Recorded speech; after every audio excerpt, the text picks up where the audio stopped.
Hey, what's up, teacups? I'm getting old. And so are you. We are all getting old simultaneously, isn't it great? I guess no, not really, but aging isn't necessarily that bad as long as we do it right. Yeah, our skin starts to sag, gray hairs start to sprout, and our joints start to ache. But we don't have to let that get in the way too much. Often it's society that influences how we feel about our age. There's always the positive side telling you 30 is the new 20, 40 is the new 30, 50 is the new 40, and Troga is the new yoga. But there's the other side of society that makes you feel old. The side wearing stuffy business suits, commuting, paying bills, and playing tennis by the rules.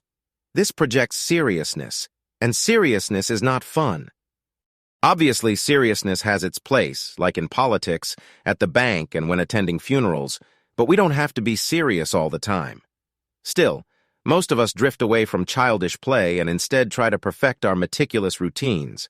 Instead, I say we should get on that skateboard, do some wheelies on our bike, and build forts with our living room furniture. Isn't that what life's about anyway? Sparking a thrill, a laugh, or at least a smile. Never stop playing, it's too good for us. This is particularly important when we consider how old we may potentially get.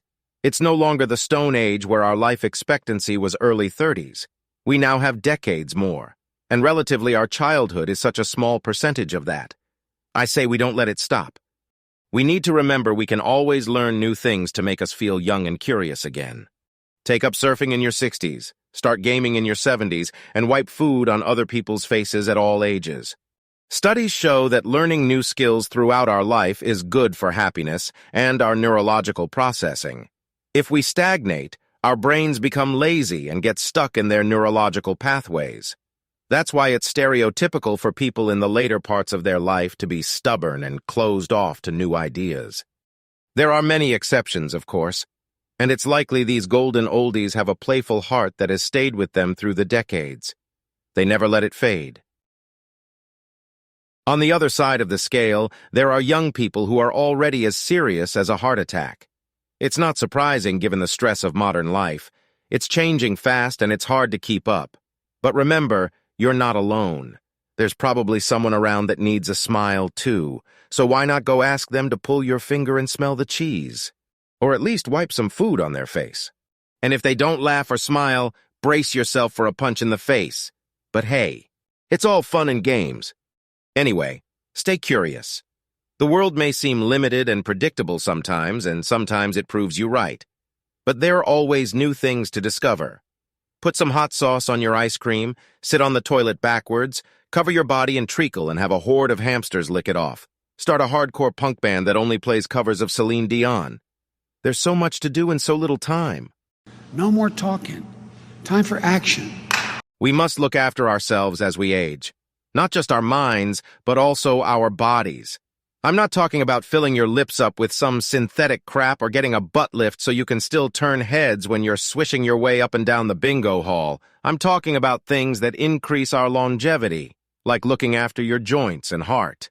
We need to get our bodies moving every day. Some people think as you start to reach old age, moving too much is bad for you. You'll get bad knees, break a hip, or slip a disc or something. That's not going to happen if you do it right and consistently throughout your life. I've heard people say running is bad for your knees, when in fact, the opposite is true. Regular running throughout your life has been proven to protect your knees from things like osteoarthritis. Knee scans of old-age runners show their knees are similar to a 20-year-old's. Old-age couch sitters have knees of old people and often struggle to even walk. And as for your muscles, if you don't use them, you lose them. It's already hard to retain muscle as we age. If we stop using them, we slip into muscular atrophy. We basically become weak and frail. So no matter your age, keep moving. Keep using your muscles, so you don't have to give up on opening that jar of pickles when you're making an afternoon sandwich at age 84. It won't taste as good without them. We're going to get old, no matter what. It's hard to imagine us all wrinkly, but still listening to new metal and contemplating our next tattoo. But it's gonna happen. So, let's travel this road of time together, stopping to play occasionally the entire way, until we reach our inevitable destination. Death. And then the secret teapot after party in Space Atlantis, obviously. Anyway, keep on keeping on, teacups. Take your knees for a run and then gently caress them when you get home to let them know you appreciate them. And please subscribe. It would mean a lot to this old teapot. Kisses, bye.